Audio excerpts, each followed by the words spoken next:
సమంత కేవలం సినిమాలను మాత్రమే కాదు వెబ్ సిరీస్లు కూడా చేస్తున్న విషయం తెలిసిందే.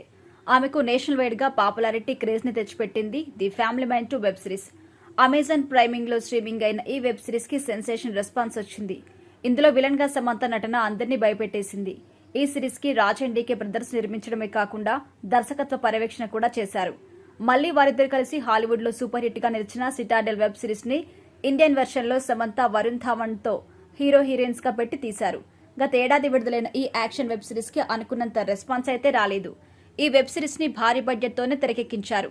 సమంతకి ఒక పక్క ఆరోగ్యం పూర్తిగా సహకరించకపోయినప్పటికీ ఈ వెబ్ సిరీస్ ని ఎంతో కష్టపడి చేసింది. రివ్యూస్ కూడా భారీ రేంజ్ లో రాలేదు, కానీ డీసెంట్ స్థాయిలో వచ్చాయి. కానీ ఓవరాల్ గా ఈ వెబ్ సిరీస్ కి అమెజాన్ ప్రైమ్ సంస్థకి లాభాలు మాత్రం తెచ్చిపెట్టలేదు. ముందుగా ఈ సిరీస్ ని 2 సీజన్స్ గా తీసే ఆలోచనలో ఉండేవారు. ఆ విధంగా సమంత వరుణ్ ధావన్ తో కాంట్రాక్ట్ కూడా చేసుకున్నారు. కానీ ఇప్పుడు ఆ కాంట్రాక్ట్ ని రద్దు చేసుకున్నట్టుగా వార్తలొస్తున్నాయి. మొదటి సీజన్ పెద్దగా లాభాలు తీసుకుని రాకపోవడం వల్ల రెండో సీజన్ తీయాలి అనే ఆలోచన పక్కన పెట్టేశారట. ఇది సమంత ఫ్యాన్స్ కి పెద్ద షాక్. కానీ భవిష్యత్తులో ఇదే కాంబినేషన్ లో మరో వెబ్ సిరీస్ ఉండే అవకాశం ఉంది. ఇకపోతే సమంత ప్రస్తుతం హీరోయిన్ గా మాత్రమే కాదు, నిర్మాతగా కూడా ఉన్నారు. కొత్త వాళ్ళతో కలిసి రీసెంట్ గా ఆమె శుభం అనే సినిమా తీసింది.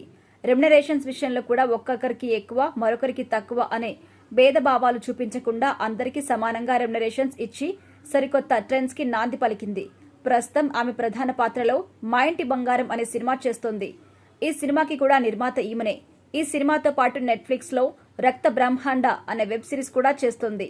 అదేవిధంగా రామ్ చరణ్ సుకుమార్ కాంబినేషన్ లో తెరకెక్కుతున్న సినిమాలో, అల్లు అర్జున్ అట్లీ కాంబినేషన్ లో తెరకెక్కుతున్న సినిమాలో హీరోయిన్ గా నటించేందుకు గ్రీన్ సిగ్నల్ ఇచ్చినట్టుగా తెలుస్తోంది.